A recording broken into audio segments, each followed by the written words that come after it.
이번에요. 전번 주죠. 이번 주 바로 우리 앞전 주 있죠. 토요일 날 주택관리사 기출문제예요. 그래서 주택관리사가 이제 1교시가 있게 2교시가 있는데 1교시는 이제 두 과목 보고요. 2교시는 민법만 봐요. 그래서 여기 문제는 총 40문제인데 이제 그 민법 총칙에서 24문제, 물권에서 8문제, 채권에서 8문제 이렇게 해서 나와요. 근데 우리가 채권법은 특이하게 이제 채권법은 계약 총론이 있고 계약 강론이 있는데 채권 총론 있고 채권 강론이 있는데 이 채권 강론이 우리가 배우는 계약법이라고 하는 거예요. 그 계약법에서 거의 7문제가 나오고요. 나머지 한 문제만 총론에서 나와요. 그래서 총론이 상당히 어려워요. 그래서 거기서 한 문제가 나오기 때문에 주택관리사를 공부하시는 분들이 대부분 총론을 포기를 해요. 그래서 학원에서 보통 강의를 하지 않고 마지막에 한번 조문 정도?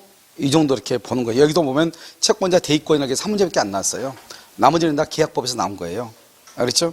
그 계약법 7문제 중에서 우리 시험 문제와 같은 것이 6문제인가? 5문제인가? 5문제. 5문제 같고요. 그 다음에 이제 물권법은 뭐 우리하고 시험이 다 똑같고요. 그 다음에 이제 여러분들이 가지고 있는 이 문제 중에서 우리가 지금 풀고 있는 문제집 있죠?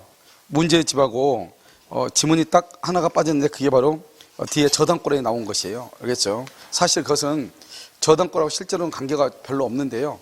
이제 우리가 이것은 이제 채권법을 배우는 학생들한테 너무나 당연한 것인데요. 우리가 이제 채권 총론을 우리가 공부를 하지 않잖아요. 그래서 약간요 어렵게 느껴지는 지문 중에 하나예요. 그래서 나머지는요 지금부터요 문제를요 우리 시험 범위에 맞는 범위 내에서 문제를 보도록 그렇게 하겠습니다. 여러분요 A형인데요 다 못 풀고 우리 시험 범위에만 되는 거 봐. 3번. 자, 형성권이 아닌 거 그렇게 돼 있죠? 그럼 형성권이라는 것은 뭐죠? 단독행위를 얘기하죠. 단독행위는 기본적으로 8가지를 암기하라고 그랬죠. 뭐가 있다? 주인, 그 다음에 철회, 상계, 면제, 그 다음에 동의, 그 다음에 해제, 해지, 취소 이렇게요. 그러면 취소권, 그 다음에 상계권, 그 다음에 해지권 4번이에요. 5번에 일방예약 완결권이죠. 그러면 예약 완결권마다 형성권이라고 얘기하는 것이죠. 그다음 채권자 대입권 3번이 정답이죠. 알겠죠? 자, 그런데 그 다음에 여러분 13번 보세요. A형의 13번. 반사회질서 법률행위에서 무효인 것은 이렇게 되어 있죠. 우리 이제 103조에 관한 것인데요. 1번 양도소득세 회피죠. 우리 양도소득세 또는요 강제집행을 면할 목적 또는요 투기의 목적 이런 것들은 다 공익이다 사익이다 사익이죠.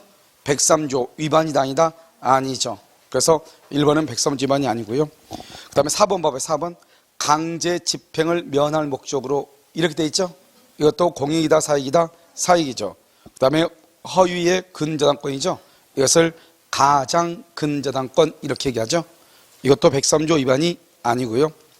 그 다음에 2번은 그럼 이것은 우리가 뭐하고 조심해야 되냐면 약혼 애물의 수수는 혼인의 불성립을 해제 조건으로 하는 증여다. 그것은 유효라고 얘기했죠. 그런데 지금 여기서 보면 첩 관계인 부부 생활의 종료를 해제 조건으로 하는 증여계약이죠. 이것은 103조 위반이죠. 알겠죠? 그래서 2번이 틀렸고요. 3번 매매계약에서 매도인에게 부과될 공과금이죠. 이 공과금이 바로 뭐죠? 양도소득세. 일본하고 똑같은 말이에요. 양도소득세를 매수인이 책임을 진다고 했죠. 그것은 공익이다 사익이다 사익이죠. 103조 위반이다 아니다 아니다 이런 말이고요. 자, 5번은요 도박채무의 변제를 위하여 채무자로부터 부동산의 처분을 위임받은 도박채무자 줄고요. 처분을 위임받은 거기까지만 줄고 이것을 뭐냐면 우리가 도박채권자가 도박채무자로부터 대리권을 수여받았죠. 써가기 대리권 수여 이렇게요. 대리권 수여 옆줄을 긋고 유효 이렇게 대리권 수여는 유효이죠. 그래서 위임받은 도박채권자가 이를 모르는 제3자 모르는 제3자 줄고 선이죠. 선의의 제3자와 체결한 매매계약이죠. 선의의 제3자와 체결한 매매계약 이때요 제3자는 소유권을 취득하는 거예요. 그래서 도박채권자와 계약을 체결한 제3자가 선의인 경우 뭘 한다? 소유권을 취득한다 이 말이죠. 그래서 이제 여기 이제 갑이요 도박채무자죠. 갑이 을한테요 도박자금 2억 원을 빌렸죠. 그런데 이 사람 도박채권자가 돈을 갚으러 가니까 이 갑은요 이건 도박채무고 도박채무는 변제할 필요가 있어요 없어요? 변제할 필요가 없죠. 그런데 하도 이제 갚으러 가고요 죽이니 살리지 하니까요 갑이 을한테요 자기 집을 처분할 수 있는 대리권을 수여한 거죠. 이렇게 대리권을 수여를 해서 이 을이요 갑의 대리인으로서 저 집을 누구한테 팔한다? 병한테요 그런데 이 병은 선의이다 이 말이죠. 그 말은 이것이 도박 채권자가 도박 채무를 변제받기 위해서 갑으로부터 대리권을 수여받아서 자신에게 처분한 것을 모르고 있다 이 말이죠. 그래서 여기서 이제 5억이 나왔단 말이죠. 이 5억 중에서 자기가 2억을 가져가고 나머지 3억을 갑에게 줬다 이런 말이에요. 알겠죠? 그래서 판례가 뭐라고 했다? 대리권 수여는 무효이다. 알겠죠? 무효. 그 다음에 제3자는 선인 경우 뭐란다? 소유권을, 대리권 수여는 유효이다. 제3자는요, 소유권을 취득한다. 이 5억 중에서요, 을이 2억을 가져가고 갑에게 3억을 줬잖아요. 이 2억을 을이 가져가는 것, 이것도 뭐가 된다? 무효이다. 이렇게 얘기를 했어요. 무슨 말인지 알겠죠? 그래서 대리권 수여는 유효. 그 다음에 소유권 측은 제3자가 선일 때 소유권을 취득을 해. 그래서 정답은 2번이고요. 14번은요, 불공정한 법률행위죠. 기억, 무상증여에는 무상증여, 증여 동그라미요. 기부행위죠. 그것은 우리가 기부행위, 증여. 여기에는 불공정한 법률행위가 적용된다, 안 된다? 안 되죠. 또 뭐가 적용되지 않는다? 경매. 경매는 법률의 규정이잖아요. 그래서 적용되지 않고요. 니은 불공정한 법률행위에서 무효인 경우, 무효라고 되어 있죠. 특별한 사정이 없으면 추인 동그라미요. 추인할 수는 없죠. 그런데 뭐는 할 수 있다? 전환, 무효행위 전환은 인정될 수 있다. 이것은요, 국보와 반대국보가 현저히 균형을 잃은 법률행위죠. 그럼 여기요, 현저히 균형을 잃은 법률행위 객관적 요건이죠. 궁박, 경솔, 무경업을 뭐라고 한다? 주관적 요건이죠. 그래서 객관적 요건이 충족된다고 해서 주관적인 요건이 추정되는 것은 아니다 이란 말이죠. 추정된다, 틀렸죠. 이것은요, 니을은요, 어떠한 법률행위가 불공정한 법률행위에 해당하는지 이것은 계약 체결 당시죠. 그래서 103조하고 104조 위반 여부는 계약 체결 당시, 다른 말로 뭐다? 이행기 기준, OX, X, 이행기를 기준으로 판단한다. 틀렸죠. 법률 행위 시를 기준으로 판단한다 이런 말이죠. 정답 몇 번이죠? 1번이에요. 자, 그 다음에 18번을 보세요. 18번을 보면은 대리에 관한 설명으로 옳지 않는 것은 이렇게 되어 있죠. 옳지 않는 것은, 자, 이미 될 거는 원인된 법률관계의 종료죠. 원인된 법률관계 종료. 옆줄 긋고요, 밑줄 긋고 수권행위의 철회죠. 그래서 원인된 법률관계 종료나 수권행위 철회에 의해서 소멸하고요. 2번 대리인은 본인의 허락 줄고요. 본인의 허락했을 때 쌍방을 대리 줄고요. 그런데요, 그거 딱 끊어야 돼요. 그래서 쌍방을 대리할 수 있죠. 본인 허락이 없어도 본인의 허락이 있어야 쌍방을 대리하죠. 허락. 그런데요, 다툼이 없는 채무이행 줄고요. 다툼이 없는이 아주 중요해. 그 다툼이 없는 채무이행은 본인의 허락이 있을 필요가 있다, 없다? 없죠. 그래서 자기계약 쌍방 대리는 원칙적으로 본인의 승낙이나, 그 다음에 또 뭐가 있어요? 채무 변제. 이때 채무 변제는 본인의 승낙이 없어도 가능하죠. 그런데요, 채무 이행이 아닌 경우는 원칙적으로 뭐가 있어야 돼요? 본인의 승낙이 있어야 되죠. 그래서 맨 끝에 보면 다툼이 없는 채무를 이행할 때는 본인의 승낙이 없어도 돼요. 그래서 없어도 거기를 동그라미해야 되겠죠. 그런데 우리가요, 아무리 채무 이행이라 할지라도 본인의 승낙이 있어야 되는 경우가 있어. 세 가지. 뭐가 있다? 첫 번째, 다툼이 있는 경우. 두 번째, 항변권이 붙은 채무. 세 번째, 기한 미도의 채무. 다툼이 있는 채무, 항변권이 붙은 채무, 기한 미도의 채무. 이 세 가지의 경우는 채무 이행일지라도 반드시 본인의 승낙이 있어야 돼. 근데 우리는 다행스럽게도 다툼이 없는 그랬죠. 그래서 본인의 승낙이 필요하다, 필요하지 않다? 필요하지 않다 이 말이죠. 3번 복대리인이 권한 내에서 줄고 본인을 위한 것임을 표시, 이것을 뭐란다? 현명이라고 얘기하죠. 이러한 현명이 있으면 본인에게 효력이 생기죠. 그래서 왜 그러냐? 본인을 위한 것임을 표시한다 하는 것은 복대리는 누구의 대리인이다? 본인의 대리인이다 이런 말이죠. 자, 4번은요, 법률 행위에 의해 대리권을 부여받은 대리인. 이 말이 중요해. 법률 행위에 의해 대리권을 부여, 거기까지. 이걸 무슨 대리라고 그래? 이것을 임의 대리라고 그래. 임의 대리. 법률 행위는 임의 대리. 법률의 규정이 법정 대리. 알겠죠? 그래서 법률 행위는 단독 행위로 본인의 수권 행위, 그 다음에 계약에서 위임 계약이라는 방식이 있잖아요. 그 두 가지를 법률 행위라고 얘기하는 거죠. 따라서 법률 행위에 의해 대리권을 부여받은 대리는 특별한 사정이 없으면 복대리인을 말 수 있다. 선임할 수 있다 없다? 없다. 특별한 사정 줄고 이때의 특별한 사정은 본인의 승낙 그 다음에 부득이한 사유를 얘기해. 그래서 임의 대리는 원칙적으로 복대리인을 선임하지 못해요. 그러니까 선임할 수 없다. 이렇게 해야 맞는 거죠. 그래서 특별한 선임할 수 있다. 틀렸죠? 5번 매매계약 체결과 이행 줄고 포괄적 대리권 줄고 바로 밑에요. 약정된 매매대금 지급기를 말 수 있다. 연기할 수 있다. 우리가요 매매계약 체결의 대리권에는 매매계약 체결의 대리권에는 해제할 권한이 없죠. 그런데 매매계약 체결의 대리권에는 중도금과 잔금을 수령할 수는 있죠. 그런데 체결과 이행에 관한 포괄 수권에는 잔금 지급기를 말 수 있다. 연기할 수 있다. 이렇게. 정답 몇 번이다? 4번이죠. 자, 19번은요. 표현들이요. 대리권 수요 표시에 의한 표현들이 성립하기 위해서는 대리권이 없다는 사실에 대해서 상대방은 줄고 선의 무과실이죠. 여러분 이렇게 상대방은 선의 무과실 가격을 줄 것이면 그다서 125조 그 다음에 129조 125조와 129조에서는 선의 무과실이라고 얘기해요. 옆줄을 긋고 126조 쓰고 가로 열고 닫고 정당한 이유라고 얘기해. 그러니까 125조와 129조에서는 상대방은 선의 무과실이라고 얘기하는데요. 똑같은 의미로 126조 권한을 넘은 표현 대리에서는 상대방은 정당한 이유라고 얘기하는 거예요. 무슨 말인지 알겠죠? 정당한 이유 이렇게. 2번 사실혼 관계에 있는 부부간에도 일상가사 대리권이 인정되므로 이렇게 돼 있죠? 그래서 이를 기본 대리권으로 한 권한을 넘은 표현 대리가 뭐 할 수 있다? 성립할 수도 있다. 그래서 우리가 이제요 부부간의 원칙적으로 우리가 만약에 명의신탁 있죠.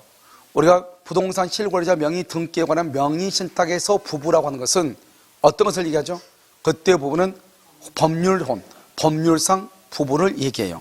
알죠? 법률혼의 부부. 그래서 그때는 사실혼 부부는 부부로서 인정을 받아 못 받아 못 받는다 이 말이죠. 알겠죠? 그런데 우리나라는요 원칙적으로 법률혼은 원칙으로 하면서도 사실혼 배우자에 대해서도 실질적으로요 우리가 예를 들어서 상속이라든가 이런 것을 빼고는 기본적으로는 다 인정한다. 몇 번 얘기했죠? 정족권이라든가 이런 거 다 인정한단 말이죠.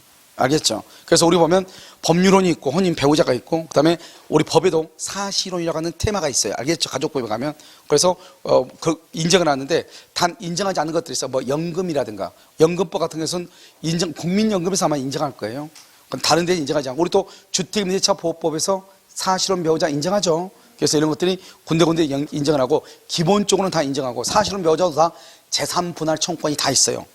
같이 사실혼 배우자로 살다가 재산을 증식시키면 거기에 대해서 만약에 헤어질 때 재산을 분할할 수도 있고 다 인정이 되는 것이에요. 아시겠죠? 자, 3번은요. 대리인이 사자를 통해서 권한 외의 법률행위를 하죠. 사자에게는 기본 대리권이 없으므로 권한을 넘은 표현들을 성립할 수 없다고 그랬는데 사자 줄거요. 그것을 표시기관으로서의 사자 이렇게 표시기관으로서의 사자 이렇게 그래서 우리는 사자다. 표시기관으로서의 사자 이렇게 얘기해요. 그럼 여러분 여기서요 표시기관으로서의 사자는 뭐냐면 두 가지가 있죠. 하나는 전달기관으로서의 사자. 전달기관으로서의 사자가 잘못 전달하면 부도달의 문제이다 이렇게 얘기해요. 그런데요 표시기관으로의 사자가 잘못 표시를 하죠. 우리 이것을 표시상의 착오에 해당한다고 얘기하고 이 표시기관으로서의 사자가 대리와 아주 유사하단 말이죠. 그런데 이 사자가 마치 자기에게 어떠한 권한이 있는 듯한 외관을 보이고 상대방이 거기에 대해서 믿을 만한 정당한 이유가 있으면 표현 대리가 성립할 수 있다 없다? 있다 이렇게 얘기하는 것이죠. 그래서 없다 틀렸죠? 4번 권한을 넘은 표현 대리의 경우 권한이 있다고 믿을 만한 정당한 이유 박스에 정당한 이유 첫 번째서 선의 무과실을 의미해. 선의 무과실. 자, 두 번째는요. 있네. 거기 두 번째 줄 대리행위 당시를 기준으로 해. 두 번째. 대리행위 당시. 지금 두 번째 줄 나와 있죠. 대리행위 당시. 그다음에 세 번째는요. 객관적으로 판단을 해. 객관적으로. 대리행위 당시를 기준으로 객관적으로 판단한다 이런 말이죠. 5번 대리인이 대리권 소멸 후 복대리인을 선임하죠. 여기 봐요. 우리가 이제 뭐가 있냐면 복대리는 대리권 소멸의 복대리는 두 가지가 있어요. 하나는 뭐냐면 이렇게 갑이 있고 병이 있고 여기 을이 있는데 을이요 대리권이 소멸을 했어. 소멸했어 1번. 소멸하고 난 다음에 을이 직접 대리인이 직접 상대방과 계약을 해. 그러면 대리권 소멸 후에 표현되리다 이렇게 얘기해. 이 상대방은 당연히 선이 무과실이 돼야 되겠죠. 또 한 가지 뭐냐면 갑이 있고 이렇게 병이 있죠. 여기 을이 있죠. 여기 첫 번째요 대리권이 소멸을 해. 그런데 이 을이요 복대리인을 선임을 해. 그래서 이 복대리인한테 계약을 하도록 해. 물론 상대방은 선이 무과실이 돼야 되죠. 이러한 경우에도 대리권 소멸 후에 표현대리가 인정되고 이 대리권 소멸 후에 표현대리가 권한을 넘을 때 권한을 넘죠? 넘으면 몇 조가 된다? 126조. 권한을 넘은 표현대리가 성립될 수 있는 거죠. 그래서 지금 5번을 보면 대리권 소멸 후 복대리인을 선임해서 복대리인으로 하여금 대리 행위를 하도록 했죠. 이런 경우도 129조 대리권 소멸 후에 표현대리가 성립될 수 있다. 이렇게. 정답 3번이고요. 자, 20번은요. 무권대리죠. 1번 무권대리인의 추인은요. 원칙적으로 어떻게 한다? 전부죠. 만약에 일부에 대한 추인이나 변경을 가한 추인은 상대방의 동의가 있어야 되고 동의가 없으면 효력이 없어요. 그러니까 원칙적으로 전부에 대해서 해야 돼요. 2번 무권대리인에 대한 본인의 추인 또는 추인 거절이 없는 경우 이렇게 됐죠. 그래서 무권대리행위에 대한 본인의 추인 또는 추인 거절이 없는 경우 상대방은 뭐를 최고권을 말할 수 있다. 행사할 수 있다. 그렇게 돼 있나요? 상대방은 최고권을 행사한다. 그래서 우리는 추인과 추인 거절과 철회권 이 세 가지는 누가 먼저 행사하느냐 이 말이죠. 그래서 먼저 본인이 추인을 하면 상대방은 처리할 수 없고 상대방이 철회를 하면 본인은 추인할 수가 없죠. 알겠죠? 이렇게.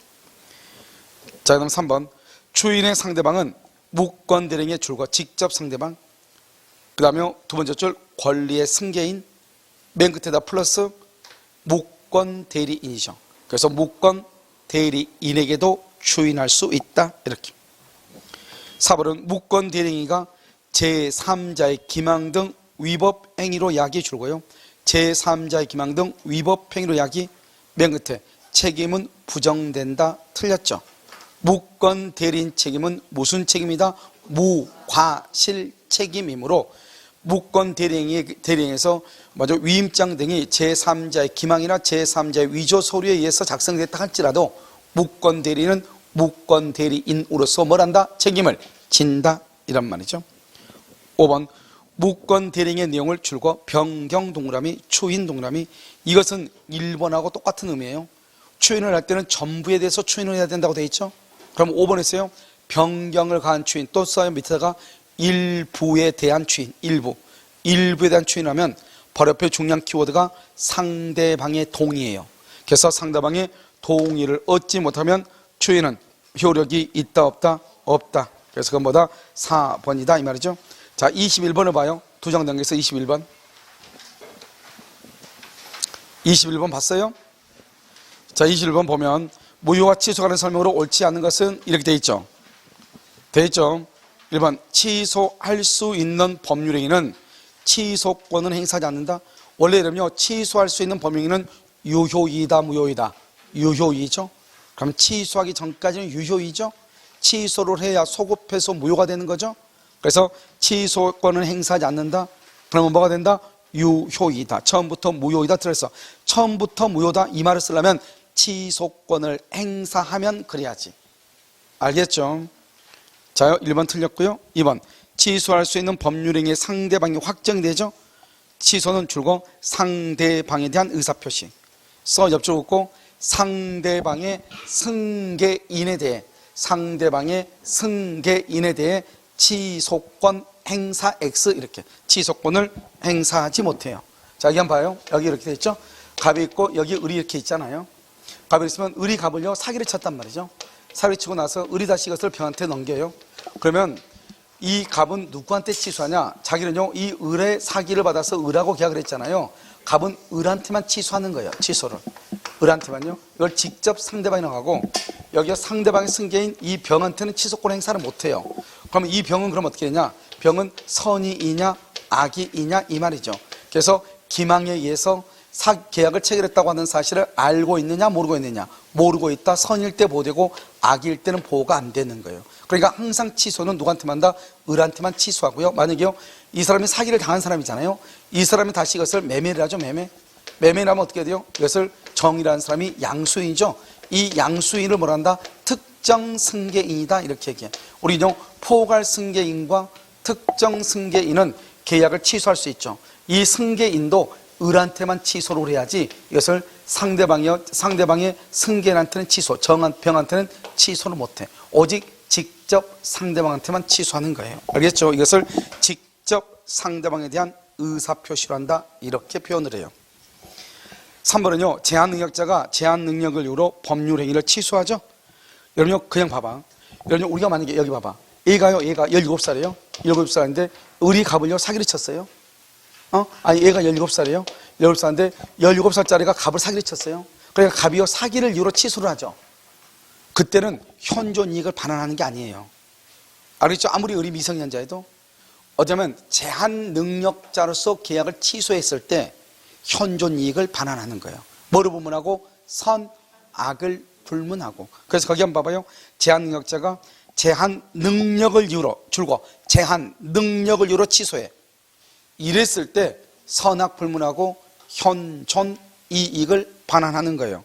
알겠죠? 이 이익이 현존하는 한도에서 상환할 책임이 있다. 알겠죠? 뭐를 불문하고? 선, 악을 불문하고. 반드시 어떻게 취소했을 때? 제한 능력자. 만약에 제한 능력자가 아니다. 만약에 미성년자가 사기를 쳤다. 이렇게 할 수 있잖아. 미성년자 사기칠 수도 있죠. 그랬을 때 만약에 갑이 사기를 이유로 취소하면 을은 아무리 미성년자일지라도 선이냐 악이냐에 따라서 먼저 반환 범위가 달라져. 선인 경우는 현존이익, 악인 경우는 손해 전부. 그런데 어떤 이유로 취소했을 때? 제한 능력자임을 이유로 취소했을 때 선이 악의를 불문하고 현존 이익만 반환한다 이런 말이에요. 자, 그 다음에 4번은요. 무효인 가등기를 유효한 등기로 전용키라는 약정 거기까지 가로묶어. 이것을 뭐다? 무효인 것을 유효로 만들기로 했다 이 말이죠. 이것을 무효행위 추인이라고 얘기해. 무효행위의 추인. 우리가 두 가지를 조심해야죠. 무권 대리행위 추인은 소급해서 효력이 있죠. 그런데 무효행위 추인은 소급표가 있다 없다? 없다. 그때부터 유효 이렇게. 그때부터 유효 이렇게 하죠. 소급하여 유효한 등기로 전환되지 아니한다. 그래서 무효행위 추인과 무권 대리행위 추인은 비교를 해야 되겠죠.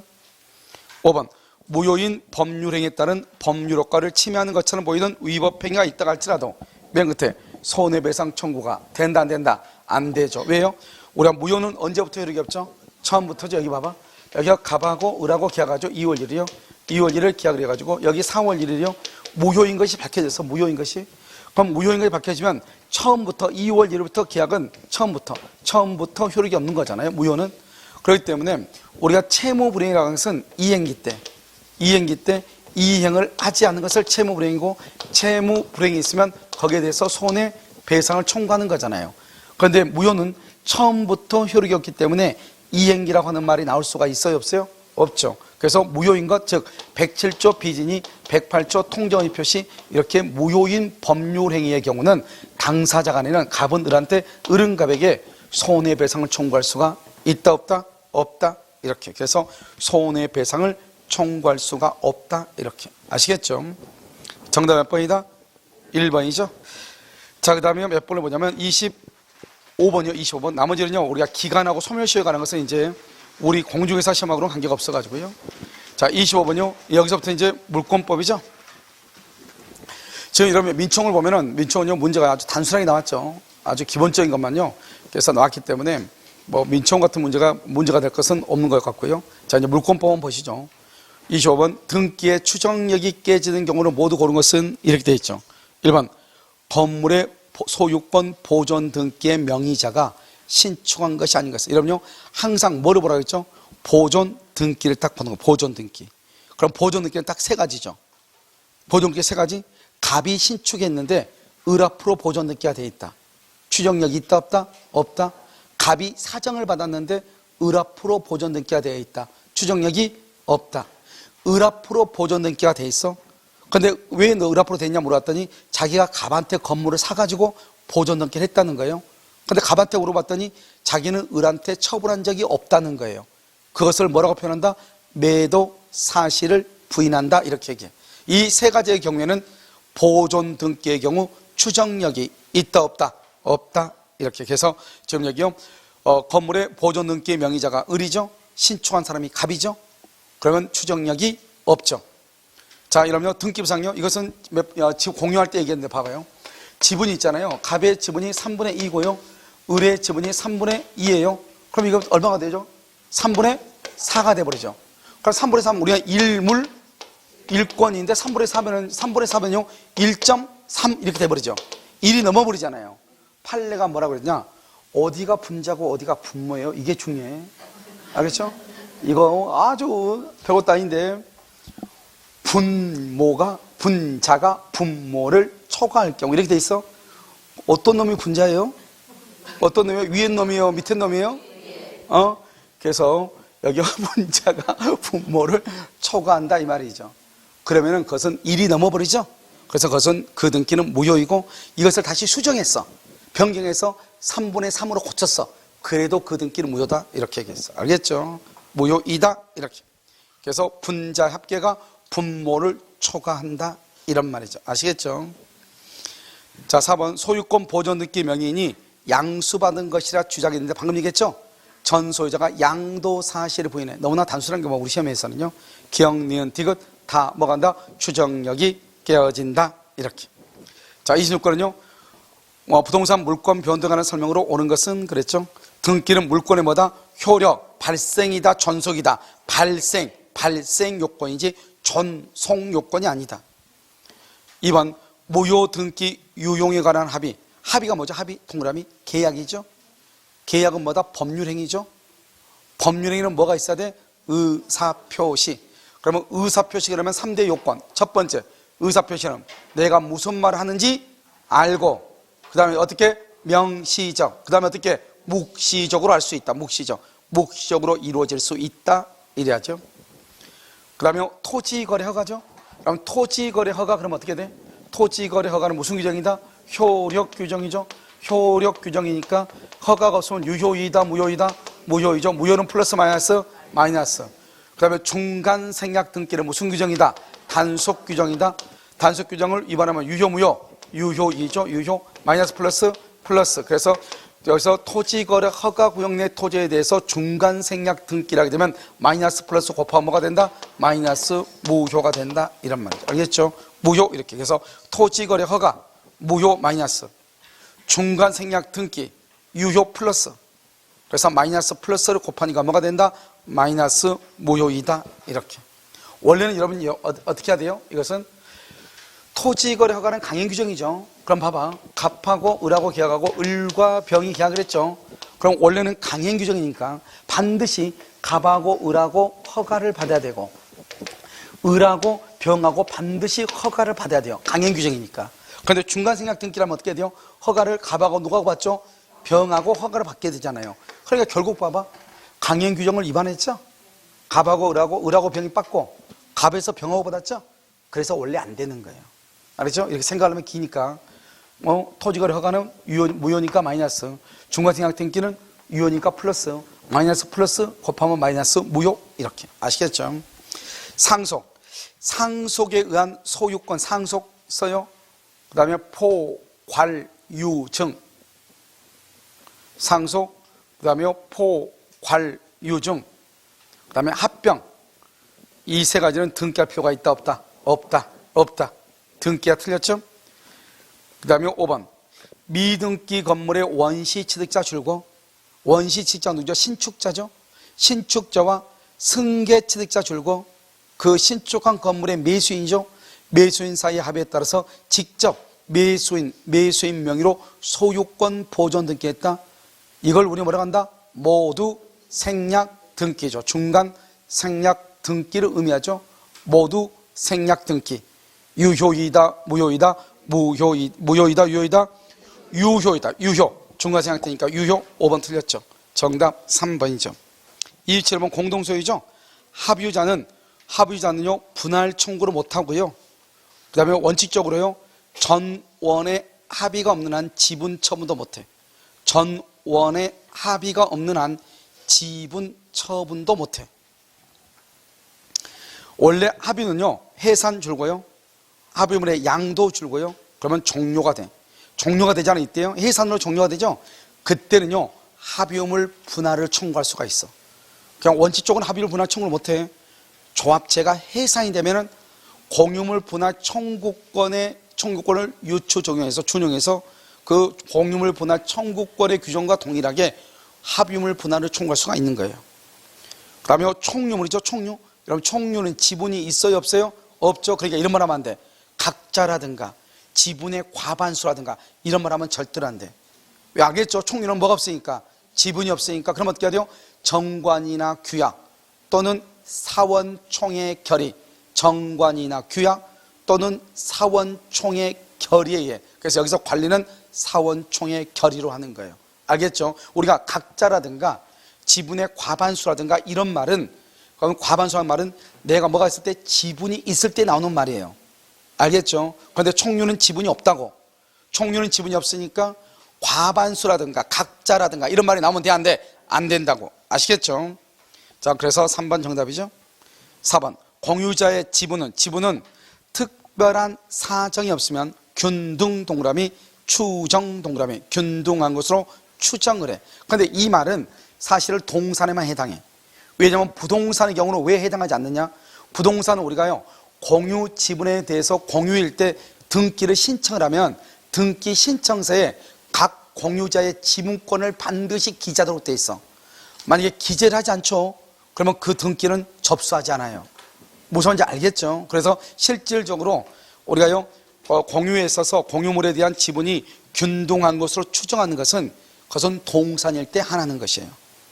5번은요 공유자는 다른 공유자의 동의 없이 처분 동그라미 변경 동그라미 처분이나 변경은 전원의 동의가 있어야 돼.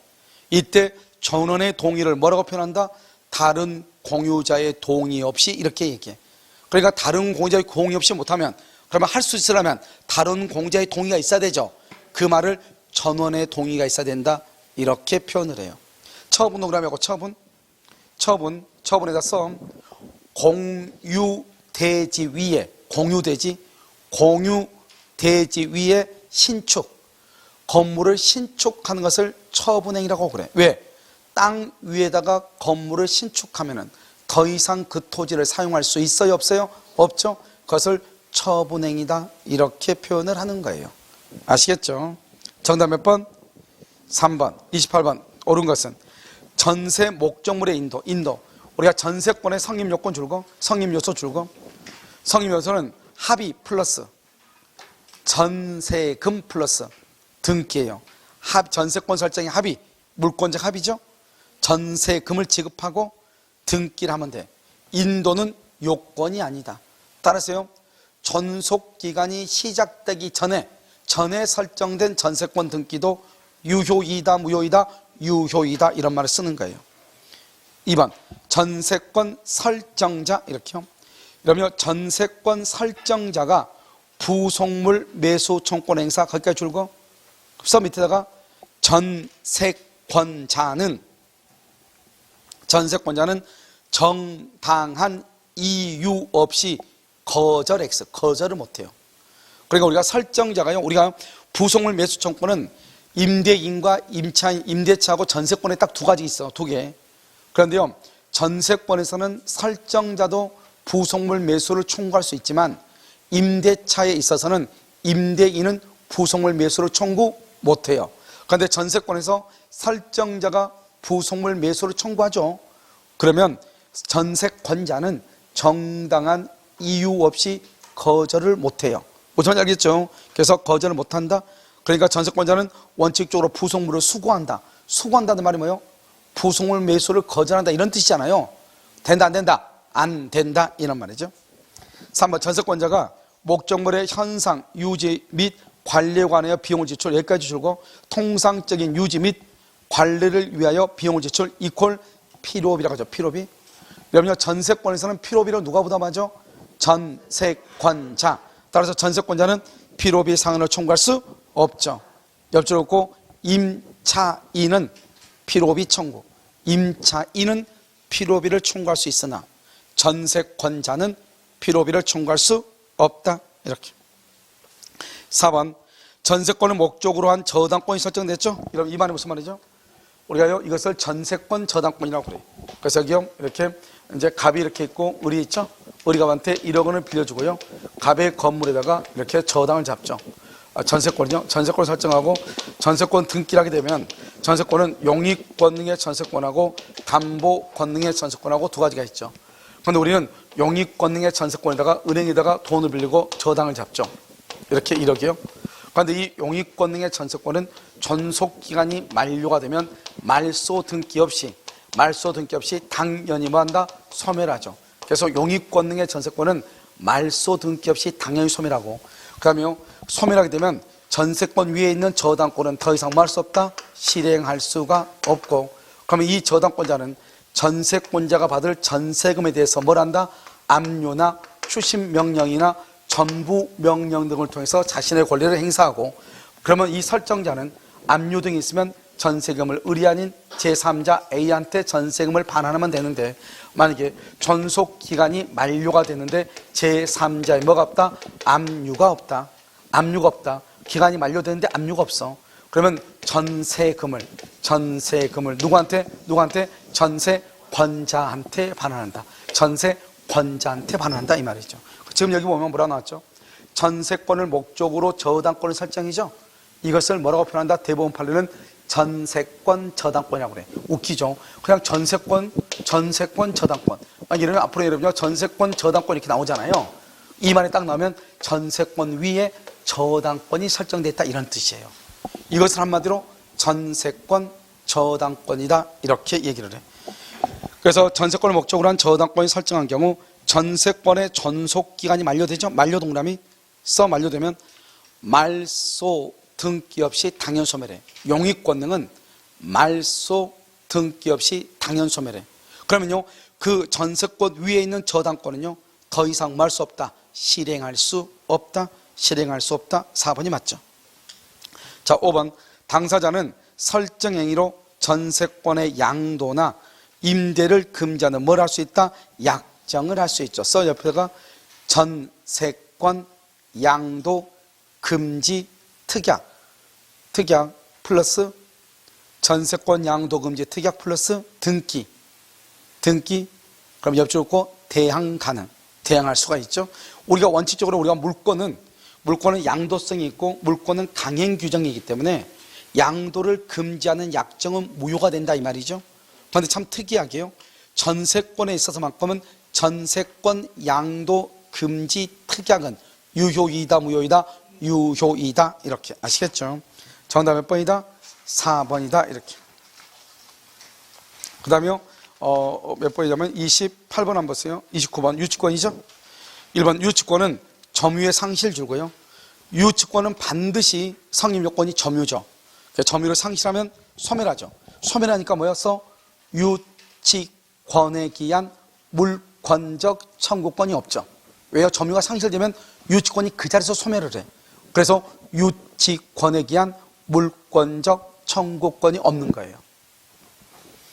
2번은요 유치권자는 채권의 변제를 받기 위하여 줄고 채권의 변제를 받기 위하여 맨 끝에 경매할 수 있죠. 여기서 그러면 경매할 수 있어. 여기서 무슨 말을 쓰면 안 된다. 채권의 우선 변제 그러면 안 돼. 우선 변제 받기 위해 그러면 안 돼. 그런데 그냥 변제를 받기 위해서 경매할 수 있어. 이 경매를 뭐라고 한다? 환가를 위한 경매이다. 환가를 위한 경매 이렇게 환가를 위한 경매이다 이렇게. 그래서 우리는 우선 변제를 위한 경매는 된다 안 된다? 안 되죠. 3번 유치권 행사는 채권의 소멸시효의 진행에 영향을 미친다 미치지 않는다 미치지 아니한다. 그래서 유치권 행사 줄 것이고 밑에다 둬서 동시이행 항변권 이렇게 동시이행 항변권. 그래서 유치권의 행사나 그다음에 항변권의 행사는 채권의 소멸시효 진행에 영향을 미치지 않는다. 이 말은 소멸시효는 뭐한다? 진행한다. 이 말이죠. 알겠죠? 4번 채무자는 상당한 담보를 제공하고 뭐란다? 소멸을 청구 줄고. 우리가 봐봐요. 청구란 말 앞에 무슨 말 있으면 청구란 말 앞에 소멸이란 말 있으면 형성권이죠. 그런데 이것은 형성권이 아니에요. 유일하게 형성권이 아니에요. 맨 끝에 써 플러스 유치권자의 승낙이 있어야 유치권이 소멸해. 유치권자의 승낙이 있어야 유치권이 소멸을 해. 자, 여기 한번 봐봐요. 우리가 이제 앞에가 무슨 말이 있든지 간에 관계없이 여기서 매수가 있다. 매수가 있고 그 다음에 뭐가 있다? 분할이 있다. 그 다음에 여기요 증감이 있다. 증액감에 그 다음에 여기요 소멸이 있다. 그 D가 무슨 말이 있어? 청구권이다 이 말이죠. D가 아무리 청구권이라는 말이 있어도 청구권 앞에 매수나 분할이나 증감이나 소멸이라는 말이 있으면 이렇게요. 이것은 청구권이 아니고 뭐라고 그랬다? 이런 말이 있으면 형성권이라고 그랬죠. 형성권이요. 그럼 지금 여기 보면 유치권 소멸 청구죠. 청구권 앞에 소멸이라는 말이 있으니까 원래 형성권이라고 해야 되죠. 그런데 유일하게 채무자가 상당한 담보를 제공하고 유치권의 소멸을 청구하죠. 이런 경우는 이것은 유치권자의 승낙이 있어야 유치권이 소멸해. 그 말의 뜻은 뭐냐면 그 말의 뜻은 이러한 경우는 형성권이 아니고 뭐다? 청구권이다 이런 말이에요. 알겠죠? 유일하게 딱 하나 예외예요. 그 다음에 5번은요 유치권자가 유치면에 관하여 줄과 필요비 지출 또 써 그 밑에다가 유익비 지출 그러면 상환을 청구할 수가 있어요. 알겠죠? 정답 몇 번이다? 2번 틀렸죠? 자 30번은요 갑은 X토지와 그 지상 Y 건물을 소유하고 있다. 뭐라고요? 우리가 법정 이상권이 되려면 어떻게 해야 돼요? 토지와 건물의 소유가 뭐를 해야 돼요? 그건 지금 동일해야 안 해요? 동일해야 안 해요? 동일하다 이 말이죠. 지금 갑은요 자기 땅의 이름을 자기가요 갑이라고 지어놓고요. 알았죠? 그 다음에 건물의 이름은 Y라고 지었다 이 말이죠. 우리가 이름이 중요한 것이 아니고 뭐가 중요해? 소유. 그래서 갑은 X토지와 지상의 Y 건물을 소유하고 있으며 그 중에서 Y 건물을 을에게 매도하고 을 명의로 등기했다. 지금 뭘 했어요? 여기서 건물을요 을한테 매도했죠. 그러면 여러분 어떻게 돼요? 처음에는 동일했는데 매매로 인해서 토지와 건물의 소재가 어떻게 돼서 달라졌죠. 그러면 이 을한테 뭐가 인정된다? 관습상 법정 지상권이 인정된다. 이때 지상권은 등기를 할 필요가 있다 없다? 없다. 언제 등기한다? 처분할 때 등기한다. 그 후 병은 을의 채권자가 신청한 강제 경매에 의해서 Y 건물의 소유권 취득에 또요 여기에 또 경매가 된대요. 경매가 이제는 경매가 돼가지고 누가요? 병이죠. 병이요 이렇게 또 소유권을 또 취득했네요. 병이 그럼 어떻게 돼요? 그럼요 봐봐 이 을이 지상권을 취득할 때는 등기를 안 해도 돼. 그런데 이걸 처분할 때는 매매를 할 때는 매도할 때는요 이 여기 을은요 자기 앞으로 이렇게 갑한테요 갑의 토지 등기부 을구에다가요 을구에다가 1번 자기 앞으로 지상권 등기를 해달라고 하고 원칙적으로 우리가 부기 등기죠 1 그래서 여기 병한테 지상권의 이전 등기를 이렇게 해야 돼. 이게 원칙이죠. 그런데 지금 이것은 건물이 매매가 됐을 때 얘기하고 건물의 소유권은 주된 권리고 지상권은 종된 권리일 때 그렇다 이 말이죠. 그런데 지금요 그럼 경매가 됐죠. 우리가 경매는 187조에 의해서 등기한다 안 한다. 등기 없이도 권리를 취득하죠. 그러니까 이 사람은 여기서 뭐가 없어도 등기가 없어도 소유권을 취득하면서 동시에요 지상권 있죠. 이 지상권도 뭐 없이 등기 없이 지상권도 같이 취득하게 되는 거예요. 원래는 매매를 했을 때 경매 가지고 매매를 했을 때는 건물 등기 따로 그 다음에 지상권 등기 따로 이렇게 해야 된단 말이죠. 그런데 경매가 되면은 187조에서 등기 없이도 건물에 대한 소유권과 지상권이 등기 없이 병한테 이전한다. 이게 중요해. 무슨지 알겠죠? 자, 그 다음에요. 을과 병의 각 소유권 취득에는 줄곧 건물을 철거한다고 하는 조건 등이 있었다 없었다? 없었다. 그런데 여기는요 을하고 병하고는 지금 여기가 경매에 의해서 소유권을 취득했기 때문에 사실 이 을과 병에는 각 소유권 취득에는 건물을 철거한다는 조건 등이 없었다. 이것은 경매가 될 때 건물을 철거한다는 조건으로 경매가 됐는가 이런 뜻이겠죠. 알겠죠? 그러니까 우리가 간섭상 법정 지상권이 성립하려면 어떻게 해야 돼요? 건물을 철거한다고 하는 합의가 있어야 돼, 없어야 돼? 없어야 돼. 왜 없어야 된다? 지상권이라고 하는 것은 타인의 토지에다가 건물을 소유하는 거잖아요. 그런데 건물을 철거하면은요, 소유를 한다, 안 한다? 안 하는 거잖아요. 무슨 알겠죠? 그래서 그렇죠. 자, 1번. 병은 등기 없이 갑에게 관습상 법정 지상권을 말할 수 있다. 주장할 수 있다. 등기 없이. 경매. 등기 없이. 2번. 갑은 병에게 건물의 철거 및 인도를 청구할 수 있다, 없다. 1번하고 2번은 똑같은 말이에요. 지상권이라는 것은 타인의 토지에 건물을 소유한다. 그러면 병한테 지상권이 있다. 그러면 갑의 토지 위에 건물을 소유할 수 있다. 그 말은 갑은 병한테 건물의 철거를 주장할 수 있다, 없다. 없다. 1번과 2번은 같은 의미라고. 알겠죠? 자, 3번은요. 병은 Y 건물을 개축할 때도 법정 지상권을 말할 수 있다. 주장할 수 있다. 그래서 중축이나 개축을 해도 관계가 있다, 없다? 없다. 4번. 갑은 법정 지상권에 관한 지료가 결정되지 않았다. 줄고 지료가 결정되지 않았다.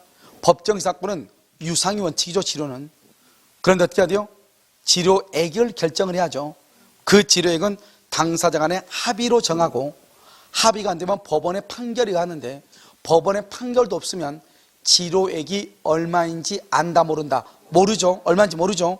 얼마인지 모르기 때문에 이런 경우는 어떻게 하는 것이다? 얼마인지 모르니까 지료를 2년 이상 연체했다 할지라도 지상권의 소멸을 청구할 수가 없고, 그 다음에 지료액의 증액이나 감액을 청구할 수도 있다, 없다? 없다. 얼마인지 모르니까요. 그래서 2년 이상의 지료 지급을 지체로 소멸을 청구할 수 없다, 없다. 4번이 정답이죠. 5번. 만일 병이 관습상 법정 지상권을 등기하지 않고 Y 건물만 정에게 양도했다. Y 건물만. 여러분 봐봐요. 이제요, 이 병이요, 자기는 이제 지상권인데 이것을 여기 건물만요 정에게 양도하죠. 그러면 이때요, 이 사람이 경매로 취득할 때는 등기가 없어도 되죠, 지상권이. 그런데 처분할 때는 뭐가 있어야 돼? 등기가 있어야 돼. 그래서 이 갑한테 자기 앞으로 뭐를 해달라고 그래? 1번 병, 지상권을 지상권 등기를 해달라고 하고 1 이래가지고 정한테요 지상권에 무슨 등기? 이전 등기를 해줘야 되고, 당연히 건물도 이전 등기를 해줘야 되겠죠. 그래서 여기도 등기를 해야 되고요, 여기도 정 앞으로 지상권 등기가 있어야 지상권자가 되죠. 그러니까 경매에 의해서 취득할 때는 등기가 없어도 되지만 그것을 이전받은 사람은 반드시 뭐가 있어야 돼? 등기가 있어야 된다, 이런 말이죠. 그래서 정에게 양도했죠. 그러면 정에게 양도했는데 지상권 지금 등기해서 안 했어? 안 했죠? 그러면 아직 정은 지상권자도 아니다? 아니죠. 그러면 현재까지 지상권자 누구다? 병이다, 이 말이죠. 병이다. 알겠죠? 그래서 갑에게 저정 지상권을 주장할 수 없고 현재의 지상권자는 병이 되는 거예요. 그러니까 건물 소유자 누구고? 정이고. 그러니까 이제 이때 뭐가 나온다? 이때 이게 나오죠? 갑은 정한테 건물의 철거를 주장할 수 있는가? 건물의 철거를 주장하는 것은 뭐에 반한다? 신의칙에 반한다, 이런 말이 나와. 왜냐? 만약에 건물의 철거를 주장하면 정은요 병을 대위해서 갑한테 말한다. 병 앞으로 지상권 등기해달라고 하고, 그럼 지상권 등기가 되면 다시 자기 앞으로 무슨 등기? 이전 등기를 해달라고 그래. 그럼 최종적으로 누가 지상권을 취득해? 정은 현재는 지상권 등기가 없어도 어차피 지상권 등기를 취득할 수밖에 없는 지위에 있는 정에게 건물의 철거를 청구하는 것은 뭐에 반한다? 신의칙에 반한다, 이렇게 얘기하죠. 알겠죠? 자, 그 다음에요, 정답 몇 번이다? 4번. 자, 31번 저당권 보세요. 1번 저당권의 효력은 원칙적으로 저당 부동산에 부합된 물건과 종물에 미친다. 원칙적으로 줄고 다른 약정이 없는 한, 이 말이죠. 아무 말이 없으면, 다른 약정이 없으면 그러면 부합물과 종물에 미친다. 2번 놔두고 3번 봐봐요. 저당권의 효력은 저당 부동산에 대한 줄과 압류 이후. 이러면 저당권은 점유하지 않아요. 점유를 하지 않기 때문에 본래적 의미의 과실 수주권은 없어요. 그런데 압류 이후 천연과실, 법정과실에 미친다. 그러면 이 과실을 수취해서 자신의 채권 변제에 우선 충당할 수 있단 말이죠. 그래서 저당권에서 가장 중요한 키워드는 압류후야. 압류후. 천연과실, 법정과실에 미친다. 차임채권 줄고 차임채권과 밑에 써 이자채권. 차임채권, 그 다음에 이자채권을 뭐라고 한다? 법정과실이라고 얘기해. 법정과실. 그래서 과실에 미친다. 이렇게 뭐라고 한다? 미친다. 이렇게 미친다. 이렇게. 알겠죠? 자요. 4번은요. 저당 부동산에 대하여 전세권을 취득한 제3자는 이게 누구예요? 저당 부동산의 전세권, 그 다음 또 써 위에다가 지상권, 또 하나 써 매수인. 이걸 뭐라고 얘기해? 제3취득자다. 알겠죠? 제3취득자. 저당 부동산에 대해서 지상권, 전세권 매수한 사람을 제3취득자다. 이렇게 얘기하고요. 제3취득자는 저당권자에게 담보된 채권을 줄과 변제, 그다음에 저당권의 소멸, 동그라미 소멸의 청구, 맨 끝에 써 채무자에게 구상권 행사, 채무자에게 구상권을 행사한다. 그래서 여러분 봐요. 제3취득자는요, 변제기 후 채무자의 의사에 반하더라도 피담보 채권을 변제하고 저당권을 소멸시키고 채무자에게 구상권을 행사할 수 있다. 만약에 경매가 되면 경매인이 될 수 있고, 그 다음에 경락등에서 비용에 대해서 우선 상환을 받을 권리가 있다. 그것을 제3취득자다. 몇 번 얘기했죠? 자, 4번, 5번. 저당권은 그 담보된 채권, 저당권 줄고, 그럼 이것은 네 가지를 딱 조심하라고 몇 번 얘기했죠? 알겠죠? 그래서 네 가지를 보면 뭐가 있어요? 지, 요역지. 요역지가 있죠? 요역지가 또 뭐가 있어? 전세, 권이에요, 금이에요? 전세금, 그 다음에 피담보 채권, 그 다음에 전유부분 이렇게, 전유부분 이렇게. 자, 이 네 가지죠? 이 네 가지를 뭐란다? 주된 권리다. 이렇게 얘기를 해요. 그 다음에 여기요, 요역지하고 뭐가 있어? 지역권이 있고, 전세금에 뭐가 있어? 전세권이 있고, 피담보 채권에 뭐가 있어? 저당권이 있고, 전유부분에 뭐가 있어?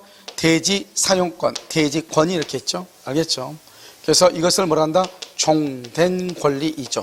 그래서 여러분 종된 권리는 주된 권리와 분리 양도될 수 있다 없다? 없다. 첫 번째. 이게 뭐 우리 지금 문제가 나온 거죠? 그러니까 항상 봐봐. 채권은 저당권과 분리할 수 없다. 전세금은 존속기간 동안 전세권과 분리해서 양도할 수 없다. 요역지, 지역권은 요역지와 분리해서 양도할 수 없다. 항상 이게 나와. 알겠죠? 그 다음에요. 우리가 주된 권리가 뭐한다? 주된 권리가 이전하죠? 이전하면은 아무런 말 없으면 종된 권리도 같이 이전을 해. 이것을 우리 뭐란다? 수반성이다. 이렇게 얘기하고요. 수반성. 만약에 요역지, 주된 권리가 소멸하죠? 그러면 종된 권리도 말소 등기 없이 당연히 뭐가 된다? 당연히 소멸을 해. 소멸을. 그래서 우리가 저당권의 피담보 채권이 변제로 소멸하면 저당권은 말소 등기 없이도 당연히 소멸한다. 이렇게 표현하죠. 그 다음에 전유 부분이죠. 전유 부분에 대한 저당권이나 전유 부분에 대한 전세권은 그것은 종된 권리인 대지 사용권에도 뭐한다? 미친다. 이렇게 얘기해. 미친다. 그래서 전유 부분에 대한 저당권으로 경락을 받은 사람은 당연히 대지권, 대지 사용권도 등기 없이 경락을 받는다. 이렇게 얘기해.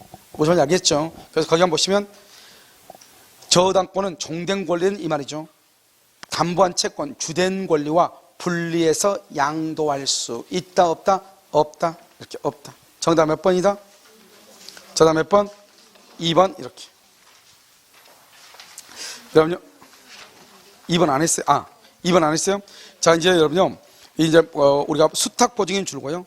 수탁 보증인은 부탁을 받은 보증인을 얘기해. 우리가 여러분 채무를 이렇게 다른 사람한테 돈 빌리면서 너 보증인만 써줄래? 이렇게 하면 친구가 또 보증 써주잖아요. 그래서 수탁 보증인이라고 해요. 이 수탁 보증인의 사전 구상권이라는 게 뭐냐면 봐봐요. 만약에 보증인이 채무자가 먼저 돈을 갚아야 되는데 어떤 이유로 보증인이 돈을 먼저 갚아야 될 일이 생겼단 말이죠. 그럼 보증인은 황당스럽죠. 왜요?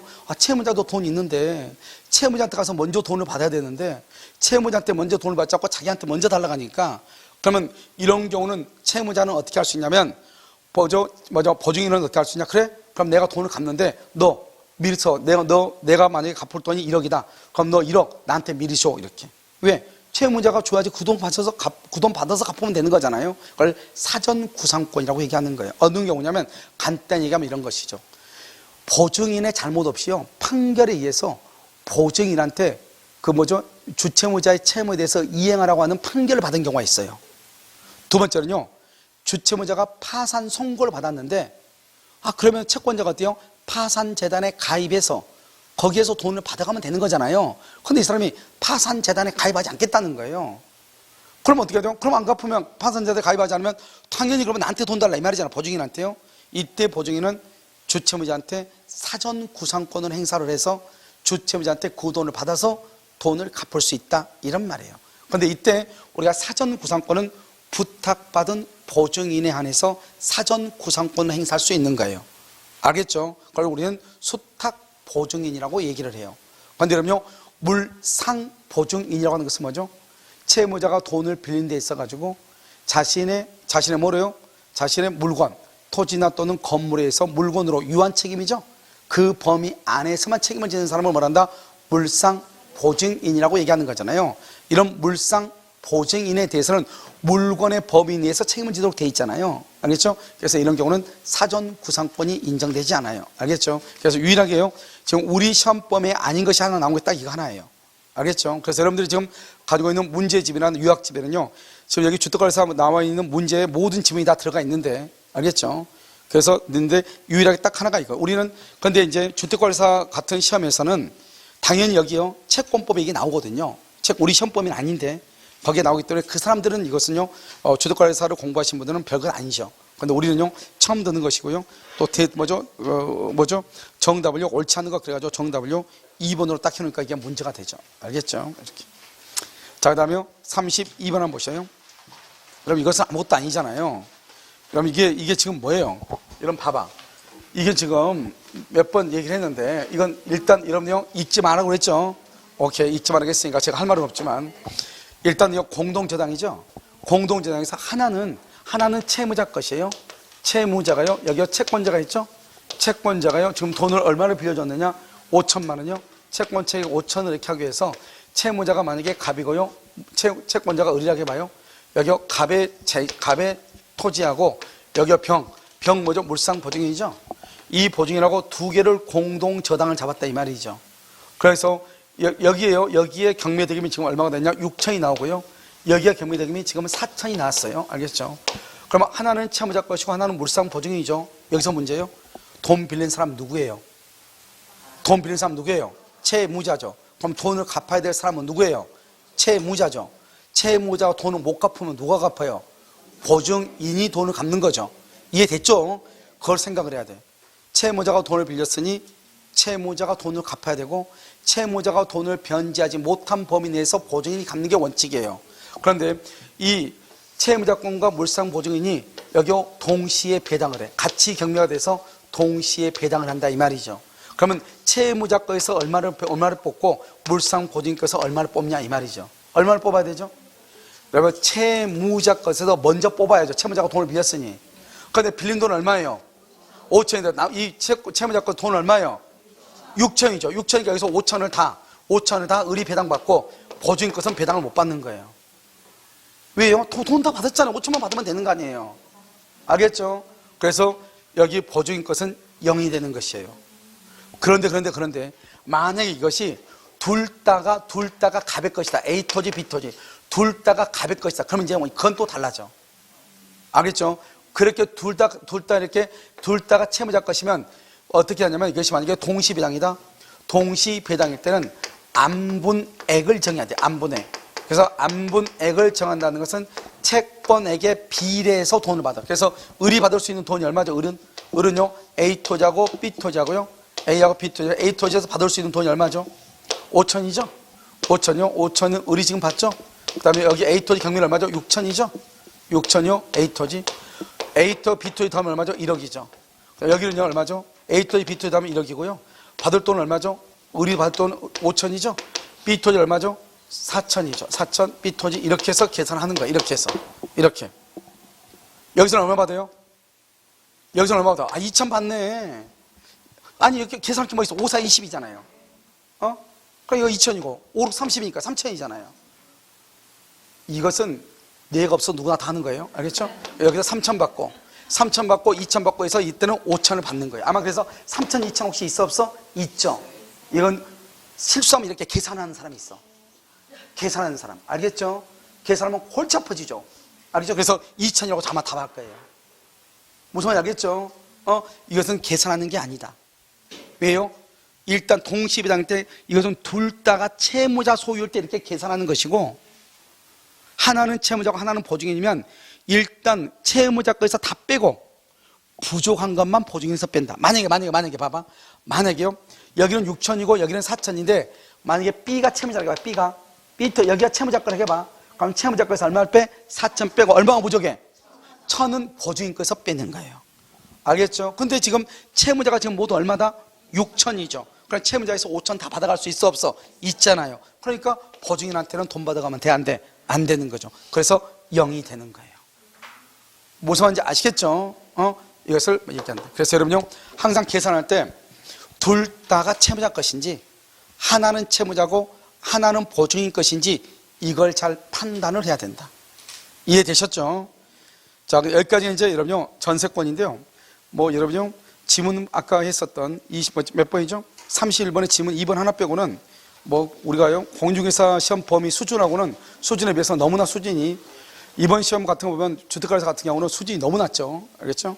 그래서 문제의 수준이 아마 강의를 하시는 분들은 뭐 어떻게 하는지 잘 모르겠지만 공부하는 우리 그 공중회사 수준에 비하면 상당히요, 수준이 좀 낮게 나온 편이죠. 알겠죠? 자, 33번은요, 쌍무계약상 채무 이행이 불능인 경우에 관한 설명으로 옳지 않은 거, 이렇게 돼 있죠.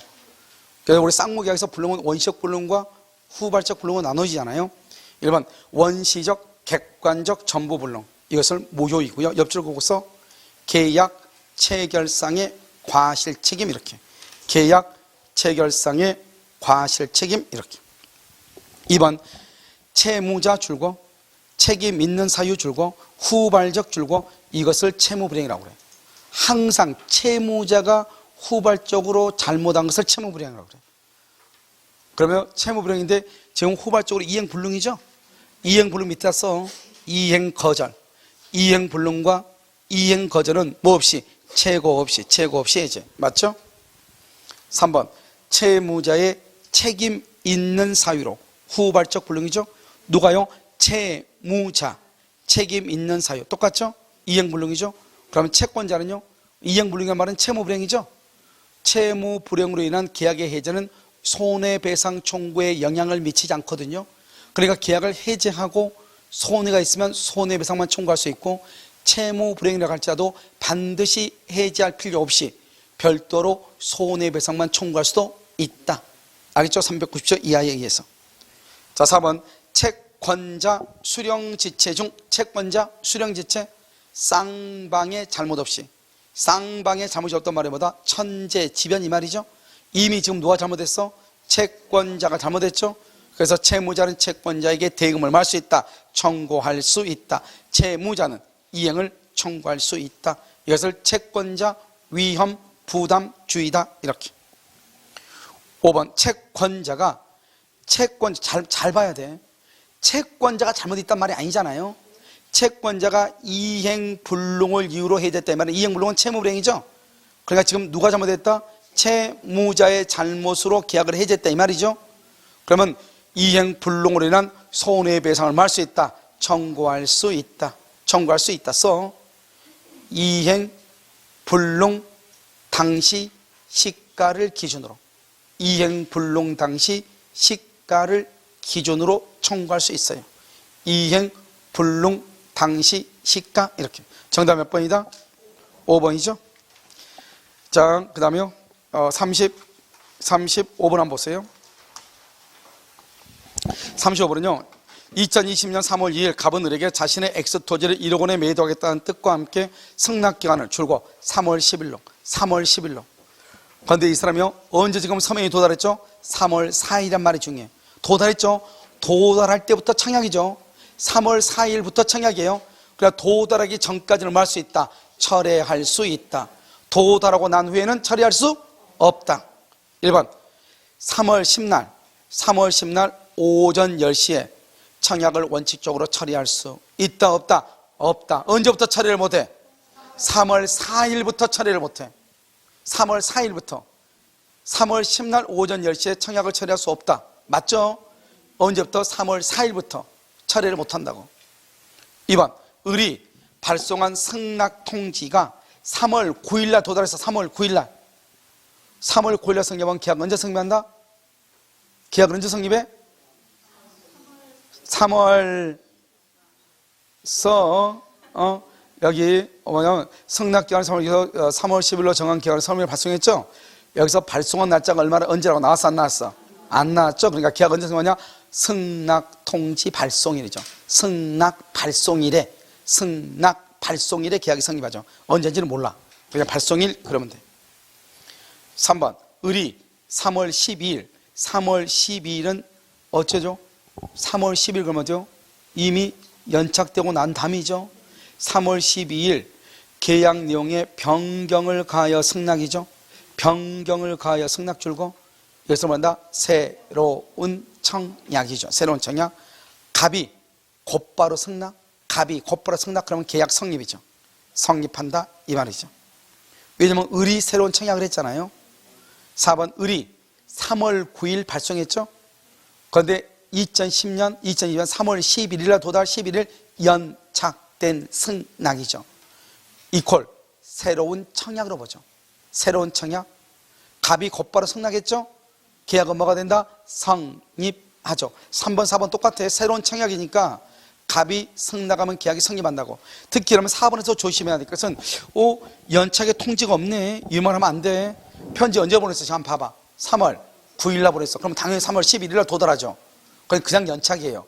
만약에 언제 보냈다? 3월 예를 들어서 3일날 보냈다. 3월 3일날 아니 3월 5일날 3월 5일날 보냈는데 3월 11일날 도달했다. 그러면 이때는 뭐다? 우체국의 사정으로 이런 말이 나올 수 있죠. 이럴 때는 뭐가 있어야 돼? 연착이 됐다고 연착의 통지를 해야 되고, 연착의 통지를 하지 않으면 발송할 때 계약이 성립하지만 지금 여기는 3월 9일날 보냈으니 당연히 3월 11일날 당연히 도달하죠. 그러니까 당연히 연착된 것이고, 이 연착된 것은 새로운 청약으로 보는 거예요. 그래서 갑이 승낙하죠. 그러면 계약이 성립할 수 있다 이렇게. 5번, 만일 을이 3월 3일 1억 원에 매수하겠다는 서면을 발송해서 3월 6일날 도달했어. 지금 잘 봐. 지금 문제에서 봐. 이제 문제로 이거 교차청약이에요. 교차청약은 내용이 동일해야 되죠. 그래서 문제를 가. 2020년 3월 2일날 1억 원에 매도하겠다, 팔겠다고 하면서 3월 10일까지 알려달라고 편지를 발송했죠. 언제요? 3월 2일날. 그런데 언제 도달했어? 3월 4일날 도달했죠. 도달의 청약이죠. 3월 4일이 청약이에요. 그런데 밑에는 5번은 이 사람은 언제 발송했어? 언제? 3월 3일날 발송했는데 언제 도달했어? 3월 6일날 도달했죠. 둘 다 1억 똑같죠. 양청약이 도달해야 되죠. 양청약이 도달할 때는 언제다? 3월 6일이다. 3월 6일. 계약은 언제 성립한다? 3월 6일날 성립한다. 교차청약이라고 하는 거예요. 됐죠 지금? 그래서 여러분요, 우리가 청약과 승낙에 관한 것은 아주 좋은 문제가 나왔죠. 자, 36권 봐봐. 동시함유권이죠. 동시함유권 보시면 1번 가압류 등기가 있는 부동산 매매만 동그라미. 여러분 몇 번 얘기했어? 매매 그러면 완전한 권리를 이전한다. 완전한 권리를 이전해. 그러니까 가압류가 있죠. 그럼 어떻게 한다? 가압류 말소 플러스 소유권 이전 등기가 매매 대금하고 동시행이다. 만약에 저당권이 있는 매매다. 저당권 말소 플러스 소유권 이전 등기가 잔금하고 동시행이다. 가처분 등기가 되어 있다. 가처분 말소 플러스 소유권 이전 등기가 잔금하고 동시행이다. 알겠죠? 그래서 그렇게 이 니은은요. 니은은 보면 주택 임대인과 임차인 사이에 임대차 보증금 줄고 임대차 보증금 반환은 원칙적으로 동시 이행이에요. 그런데 무슨 말이 있으면 안 돼? 임차권 등기 명령. 우리 주택임대차보호법 제6조에서 임차권 등기 명령은 임대차가 종료한 후 보증금을 반환하지 않을 때 건물 소재지 지방법원에 임차권 등기 명령을 신청하는 거잖아요. 그래서 이 임차권 등기 명령에 의해서 등기가 된 경우는 동시 이행이다 아니다? 아니다. 여러분 이번에 권리금에서 또 하나가 나왔어. 권리금에서 동시가 몇 건 권리금에서. 그래서 시험에 나올 가능성이 아주 있어. 우리가 뭐냐면 여기 임대인의 보증금 반환하고 보증금 뭐죠? 임차인이요. 임차인의 건물 명도 의무하고 그 다음에 여기 임대인이죠. 임대인이요. 권리금을 받지 못하게 해서 손해배상하고 권리금은 방해했어. 임차인이 권리금 못 받게. 그러면 임대차가 종료하면 손해배상 청구권이 발생하죠. 몇 년의 소멸시효? 3년의 소멸시효. 임대차가 종료할 때다, 방행위가 종료할 때다? 방행이 종료 아니고 임대차가 종료. 몇 년? 3년. 그러면 이 손해배상 의무하고 건물의 명도 의무는 동시행이다 아니다? 아니에요. 서로가 전혀 다르니까 아니란 말이죠. 알겠죠? 뭐하고 보증금 반환하고 목적물의 인도가 동시행이라고. 이게 지금 최근에요. 올해 판례에 나온 거예요. 알겠죠? 동시행이다 아니다? 아니다. 하도 권리금이 지금요 몇 개 안 되는데 상가에서는 권리금이 핫하잖아요. 알겠죠? 그래서 이걸 알아두고 항상 우리는 이렇게 생각을 해. 그러니까 임대차에서는 보증금 반환하고 목적물의 인도가 동시행이다. 이것만 딱 알고 있어. 알겠죠? 그 다음에 임차권 등기 명령 동시행이 아니다. 권리금 방해율이란 손해배상과 동시행이다 아니다? 아니다. 이렇게 딱 알면 돼. 이해되셨죠? 오케이. 자, 그러면 채권 담보 더 이상 볼 필요 없죠. 채권 담보하고 가등기죠. 그러면 이때 채권은 주된 권리고 가등기를 종된 권리잖아. 종된. 무슨 말인지 알겠죠? 주된 권리, 종된 권리죠? 절대로 동시행이다 아니다? 아니다. 항상 채권 담보를 목적으로 가등기, 채권 담보를 목적으로 소유권 이전 등기, 채권 담보를 목적으로 저당권 설정 등기. 아무튼 담보란 말이 나오면 주된 권리, 종된 권리예요. 알겠죠? 동시 이행이다 아니다? 아니다 이 말이죠. 아시겠죠? 자, 정답 몇 번이다? 1번 기억이다. 이렇게. 자, 327번 계약금이죠. 계약금은 하나의 독립한, 틀렸어. 계약금은 종된 계약이에요. 매매 계약의 종된 계약이고 요물 계약은 맞아요. 그러니까 주된 계약이 취소되면 당연히 계약금 계약도 효력을 잃게 되는 거예요. 요물 계약은 모두 몇 가지가 있다? 4가지. 현, 대, 계, 보. 현상 광고, 대, 대물 변제, 계, 계약금 계약, 보, 보증금 계약. 이렇게 현대, 계보 이렇게. 2번 위약벌의 성질을 가지는 계약금이, 자, 이런 봐봐. 우리가 이제 여기 보면 이건 여러분 조심해야죠. 여기 위약금이죠. 여러분 위약금 특약을 하죠. 위약금 특약을 하면 위약금은 뭐로 본다? 위약벌 또는 뭐로 본다? 손해배상의 예정으로 추정하죠. 예정으로 추정하는데요. 이 손해배상 예정이 너무나 과다하면 뭐 할 수 있다? 과다하죠? 그럼 뭐 할 수 있어? 감액할 수 있죠. 그런데 위약벌 약정은 원칙적으로 유효이죠. 유효인데 과다해도 감액할 수 있다 없다? 없죠.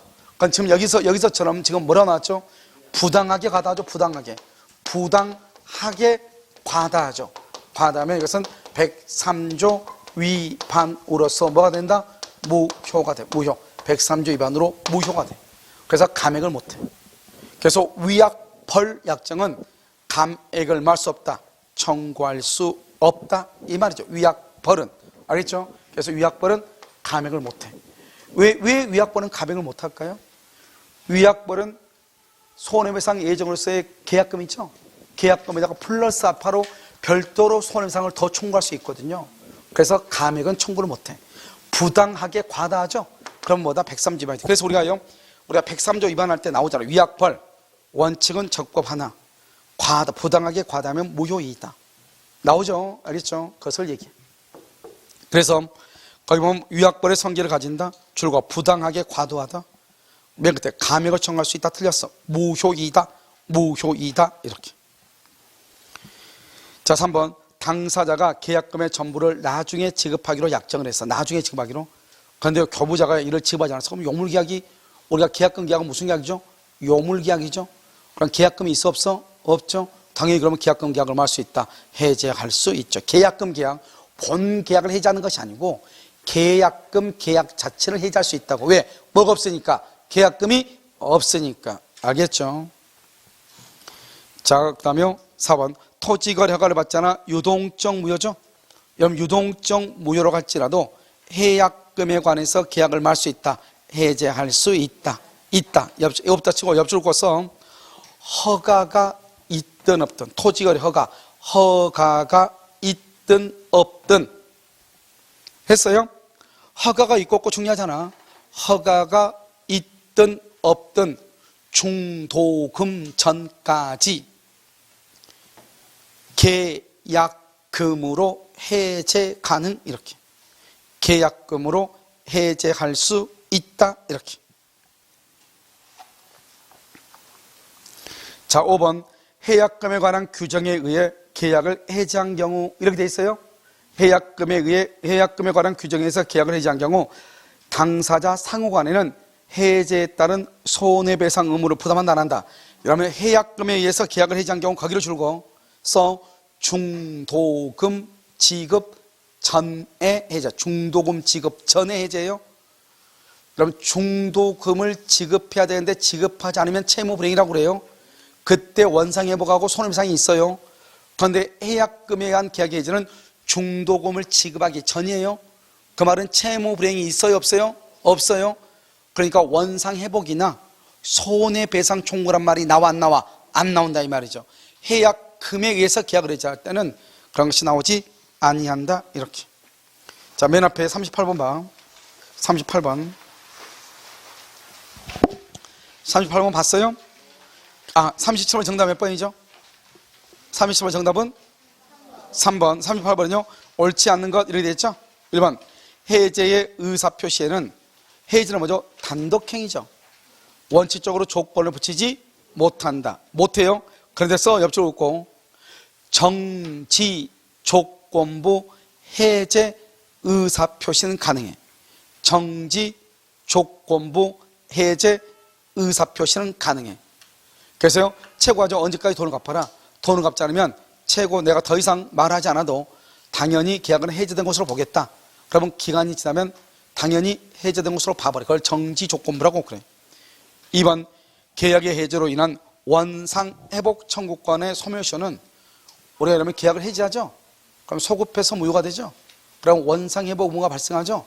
따라서 원상회복 의무는 계약을 할 때 해지한 때부터 소멸시효가 당연히 발생하죠. 진행하죠.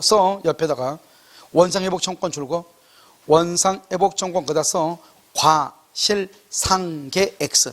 과실상계가 절대로 안 돼. 과실상계. 알겠죠? 2번, 3번 해제로 인한 원상회복 의무는 부당이득 반환의 성질 줄고 부당이득 반환의 성질이라고 그랬죠. 여기서 거기다가 지연이자가 아니죠. 그래서 과실상계를 못해. 부당이득 반환이니까.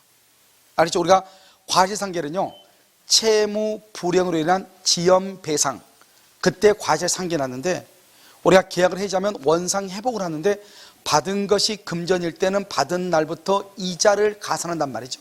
이때의 이자는 지연이자가 아니고 뭐다? 지연이자가 아니고 뭐다? 부당이득의 성질이죠. 그래서 과실상계를 못하는 거예요. 그 반환의 범위는 줄고 선의 악의를 불문.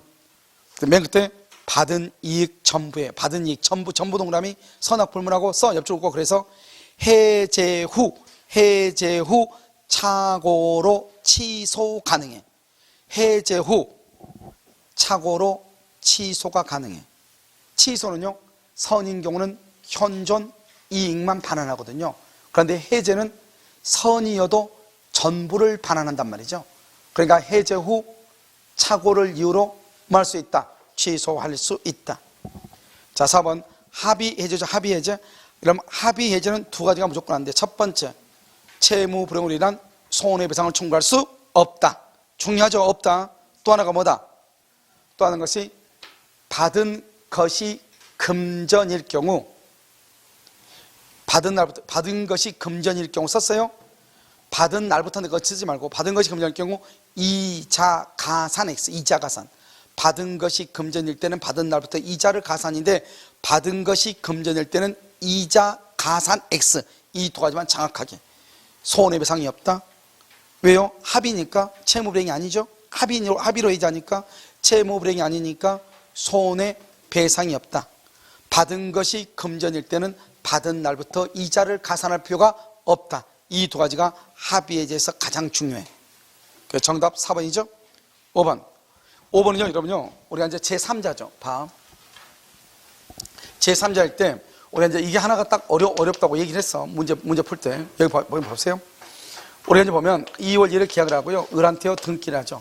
등기하고 이 사람이 소유자죠. 소유자인데요, 이것은 을이하고 병이죠. 이때 병은요, 세 가지.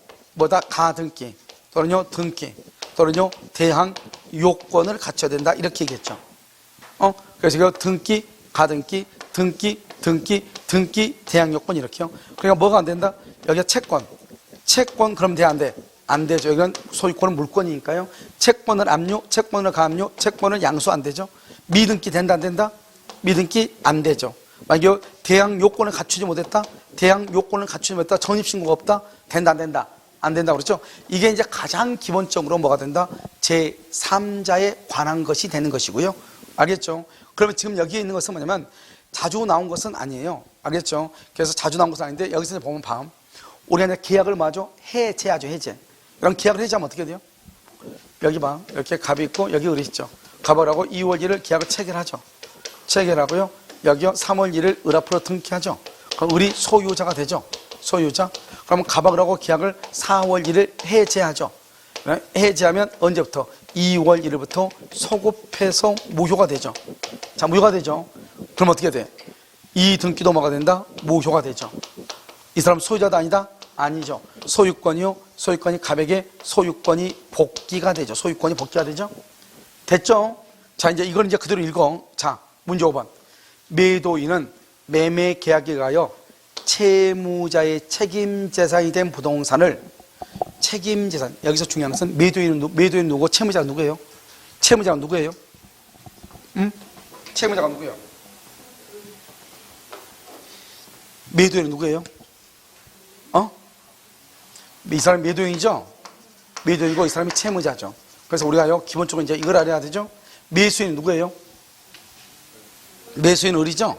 이 매수인이 뭐예요? 매수인은 우리는 채권자라고 그래. 항상 뭐를 가지고 기준한다고 그랬죠? 아무 말이 없으면 물건을 가지고 기준한다 이 말이죠. 이걸 모르면 아무것도 안 되죠. 자, 봐봐. 계약의 해제로 채무자의 책임재산이 됐다 이 말 아니에요 지금. 계약 해제로 소유권이 매도인인 채무자에게 복귀했다 이 말이잖아요 지금. 알겠죠? 다시 해제로 인해서 채무자의 책임재산이 됐다. 해제하게 되면 소유권이 매도인에게 복귀한다. 매도인을 채무자라고 한다. 됐죠 지금? 그러면 이 매도인이요? 매도인이 지금 뭐다? 채무자죠? 그렇잖아요. 그런데 책임자 된 것은 이것을 뭘 했다? 압류를 했다. 가압류를 했다 이 말이죠. 압류는 뭐죠? 등기죠. 등기. 여기도 봐봐. 이 사람 뭐죠? 소유권이죠. 소유권이면서 등기죠. 완전한 권리가 지금 이전됐죠? 그러니까 이 사람은 뭐가 된다? 제3자가 된다 이 말이에요. 여기 봐봐. 이 사람이 소유자죠? 소유자인데 이것을요, 을이요, 이걸 병한테 넘겨서 병이 압류 등기를 했다. 압류. 이 사람이 소유자인데 압류했다. 똑같은 거잖아. 제3자죠. 여기요, 이 갑이라는 사람의 책임재산이 됐다는 말은 갑에게 소유권이 기속했다 이 말이죠. 갑에게 소유권이 기속하니까 갑에게 돈 빌려준 사람이 잽싸게 여기다 가압류를 딱 쳤다 이 말이죠. 가압류는 뭐 한 것이다? 등기한다. 등기. 여기도 소유권이고 물권이고 완전하죠? 여기도 등기죠. 완전하죠. 그래서 우리가 동산의 경우는 인도, 부동산의 경우는 등기가 되어 있어야 돼요. 알겠죠? 이것을 얘기하는 것이다 이 말이죠. 알겠죠? 이런 문제집 보면 다 나와 있어. 그래서 5번 매도인이 매매계약에 의하여 채무자의 책임재산이 된 부동산을 계약 해제전 줄고 선악 불문하고 제3자 보호. 해제전은 선악 불문하고 제3자 보호. 이렇게 제3자는 보호가 돼. 그래서 해제전에 가압류한 채권자에 대하여 해제의 소급표로서 대항할 수 있다 없다? 없다. 보호된다. 대항할 수 없단 말은 제3자는 보호가 된다 이런 말이에요. 무슨 알겠죠? 그래서 여러분 이제 여기 이제 주택관리사에 관한 것이고요. 그럼 주택관리사라든가 이런 변리사라든가 감정평가사라든가 행정사라든가 세무사라든가 이런 것은 나중에 여러분요 여기는 이제 공인중개사하고는 약간 달라 범위가. 그래서 범위가 좀 더 앞뒤로 좀 더 많아요. 그것은 여러분 모 교수님 있죠? 모 교수님 사이트 있죠? 뭐죠? 창업 스쿨? 뭐라고? 부동산 창업 및 아무튼 거기에서 아무튼 뭐 이렇게 말을요? 사이트 이름을요? 그렇게 어렵게 지우는가 모르겠어요. 그걸 몇 번 바꾸라겠는데요. 그럼 왜 그렇게 어렵죠? 아무튼 뭐 있잖아요. 거기에서요. 거기서 이제 강의를 하는데 거기에 올라가 있는데 지금 우리가 이제 수준을 봤을 때는요. 문제 수준은 아마요 지금 그 코로나 때문에 그런지요 문제 수준은 아주 평범하게 나와 있는 것 같아요. 알겠죠? 물론 이제 그분들은 주택관리사 분들은 민법 총칙을 주로 공부를 해요. 민법 총칙을 물권과 채권은 강의를 이렇게 완벽하게 하는 선생님들이 이렇게 많지 않아 가지고 그래서 강의를 이렇게 잘 하진 많이 안 하는데 우리 공중사에 비하면 물권법과 채권법 수준이 아주 평범한데요. 주택관리사를 보시는 분들은 물권법과 채권법이 어렵게 느껴질 수도 있어요. 그러니까 그분들은 뭐 우리 못지않게요. 공중사 못지않게 민법 총칙 같은 경우는 아주 공부를 많이 해요. 그래서 그분들의 수준에서 아마 민총은 아주 쉬웠을 것 같고요. 우리처럼요. 근데 물권과 채권은 글쎄요 어떻게 될지 모르겠어요. 그래서 우리 공중사 지금 수준을 보면은 상당히 수준이요 평범한 수준이죠. 무슨 말인지 알겠죠? 그래서 이렇게 보시고요. 아무래도 좀 감정평가사 있죠? 감정평가사가요 좀 더요 수준이 좀 더 높게 나온 것이 아닌가 싶고요. 감정평가사가 좀 뭐 한 5개 정도 높게 나온 것 같아요. 알겠죠? 그렇게 나오고요. 주택관리사 시험은 지문도 일단 짧지만 내용 자체는 아주 평범하게 나온 것이다. 알겠죠? 자, 이렇게 하고 잠깐 쉬었다가요. 다음에 강의하도록 그렇게 하겠습니다.